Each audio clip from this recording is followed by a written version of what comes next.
जय मसीह की। Praise the Lord.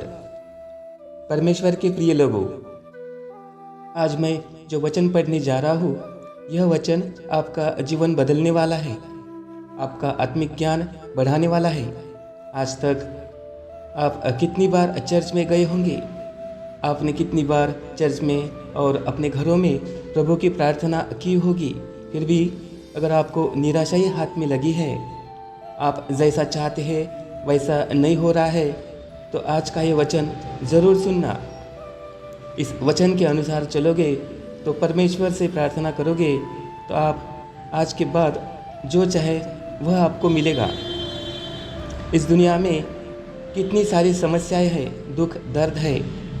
कोई अपनी बीमारी से परेशान है, कोई अपने बिजनेस को लेकर निराश है, किसी को नौकरी की चिंता है। इन सारी समस्याओं से बाहर नहीं निकल पा रहे हैं, लेकिन आज का यह वचन आपकी सारी समस्याएं दूर करेगा। आइए हम वचन को पढ़ते हैं। बाइबल की किताब, उसमें नीति वचन 3 अध्याय 5 से लेकर 8वें वचन तक इस प्रकार लिखा है। तू अपनी समझ का सहारा न लेना, वरन संपूर्ण हृदय से प्रभु पर भरोसा करना। अपने सब कार्यों में तू प्रभु का स्मरण करना, वह तेरे कठिन मार्ग को सरल कर देगा। अपनी दृष्टि में स्वयं को बुद्धिमान मत मानना, प्रभु से डरना और बुराई से मुंह फेरना। इसमें तेरा शरीर सदा स्वस्थ रहेगा और तेरी हड्डियों में ताजगी रहेगी। परमेश्वर के प्रिय लोगों, वचन में क्या लिखा है? तू अपनी समझ का सहारा न लेना, वरन संपूर्ण हृदय से परमेश्वर भरोसा करना। ज़्यादातर लोग यहीं पर गलती करते हैं। वे अपनी बुद्धि का सहारा लेते हैं, अपनी नौकरी, अपना बिजनेस खुद के विचारों के अनुसार चलाते हैं, और जब निराशा आती है तो प्रभु से प्रार्थना करते हैं कि हे प्रभु मेरी मदद कर। तब उस प्रार्थना का उत्तर क्या मिल पाएगा? सबसे पहले हमें परमेश्वर संपूर्ण मन से भरोसा करना होगा। विश्वास में सबसे ज़्यादा ताकत होती है। जिस दिन आप प्रभु पर सच्चे मन से विश्वास रखोगे, उस दिन आपका सारा जीवन बदल जाएगा। आपको दाऊद और गोलियत का कहानी पता ही होगा।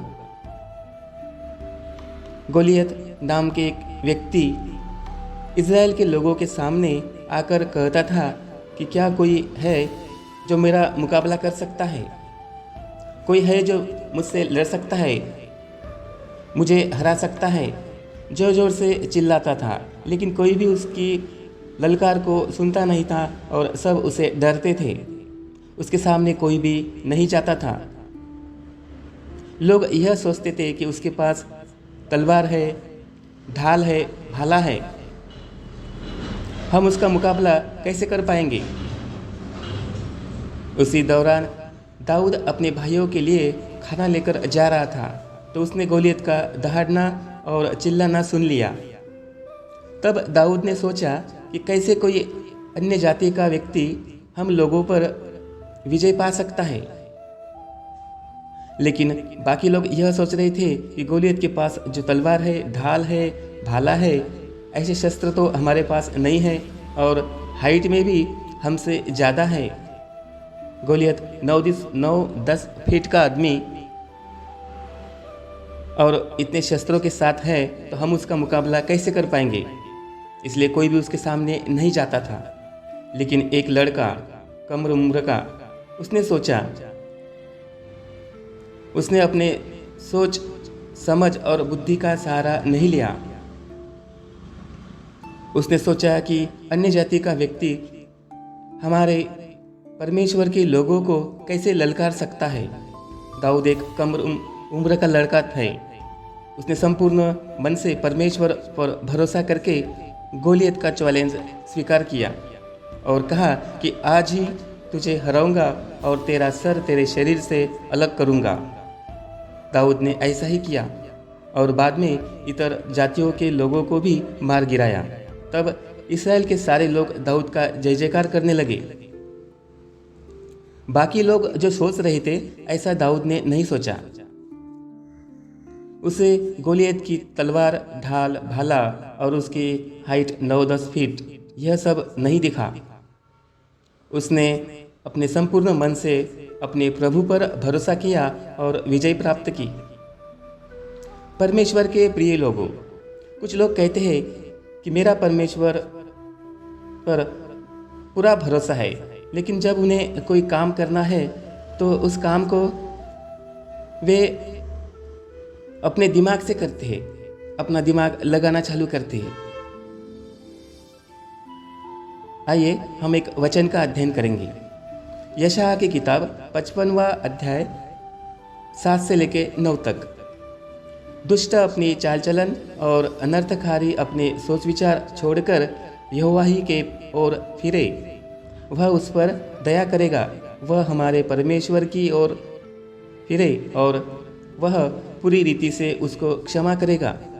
यहाँ पर साफ साफ लिखा है कि आप अपने सोच विचार छोड़कर परमेश्वर के पास आए, अपने पुराने विचार छोड़कर प्रभु के पास पूरे विश्वास के साथ आए।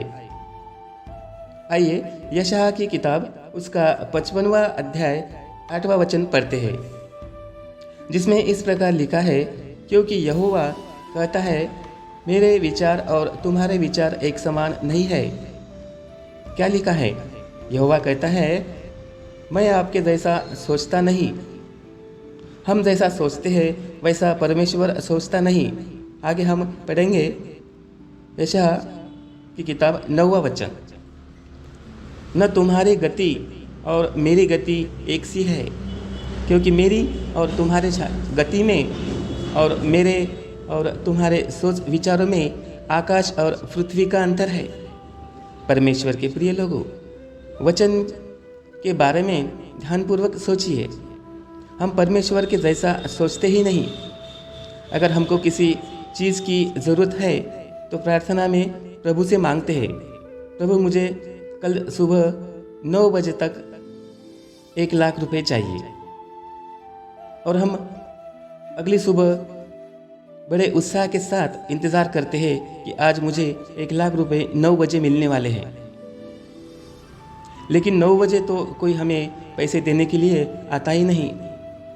10 बजते हैं, 11 बजते हैं, हम निराश होने लगते हैं। प्रभु पर का विश्वास कम होने लगता है। हम अपना दिमाग लगाना चालू करते हैं, हम सोचना चालू करते हैं और यही गलती करते हैं, क्योंकि यहोवा कहता है कि तुम्हारे विचार और मेरे विचार एक समान नहीं है। तुम्हारी गति और मेरी गति एक सी नहीं है। जब हमने सारी समस्याएं प्रभु के पास रखी है तो बस आंख बंद करके विश्वास कीजिए, अपना दिमाग लगाना छोड़ दीजिए। परमेश्वर अपना कार्य अपने आप करेगा।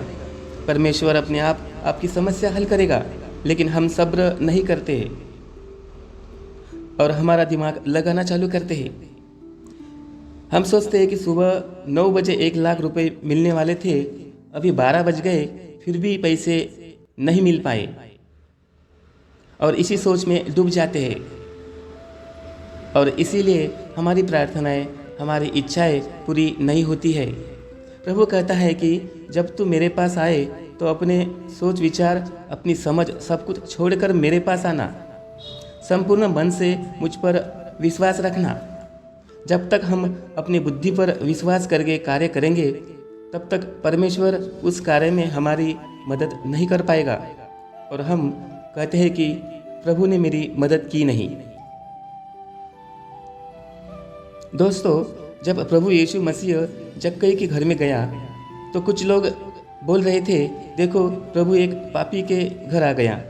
वे लोग अपनी समझ का सहारा ले रहे थे और अपने सोच के मुताबिक बोल रहे थे। लेकिन प्रभु यीशु जक्कई के घर में जाकर कहता है कि आज इस घर में उद्धार है। जो लोग बोल रहे थे कि देखो प्रभु एक पापी के घर में आया है, उन्हें प्रभु ने कुछ भी नहीं कहा। लेकिन जक्कई ने अपनी समझ का सहारा न लेते हुए अपने पापों को मान लिया और प्रभु पर विश्वास किया, और इसीलिए प्रभु उसके घर में जाकर कहते हैं कि आज इस घर में उद्धार है। चलो आगे बढ़ते हैं। हमेशा प्रभु को स्मरण कीजिए। स्मरण का मतलब सिर्फ उसे याद करना नहीं है, बल्कि उसे साक्षी मानकर कोई कार्य करना है। हम जो भी कार्य करें, शुरुआत में प्रभु को साक्षी मानिए। प्रभु, मैं नया बिजनेस चालू कर रहा हूँ। प्रभु, मैं नौकरी का पहला दिन जा रहा हूँ, मेरी मदद करना। जब हम सब कुछ प्रभु पर विश्वास के साथ छोड़ देंगे, तब हमारे लिए सीधा मार्ग निकालेगा। मार्ग निकालने का मतलब यह नहीं कि आज आपने प्रार्थना की और कल ही आपके लिए प्रभु सीधा मार्ग निकालेगा। पहले जो आपने अपना मार्ग बिगाड़ा है, उसे पहले प्रभु सीधा करेगा, तब आपके लिए नया मार्ग निकाला जाएगा। दोस्तों, आज का यह वीडियो आपको कैसा लगा कमेंट्स में ज़रूर बताइए। वीडियो अच्छा लगा हो तो लाइक और शेयर कीजिए। प्रभु आपको आशीष दे। जय मसीह की।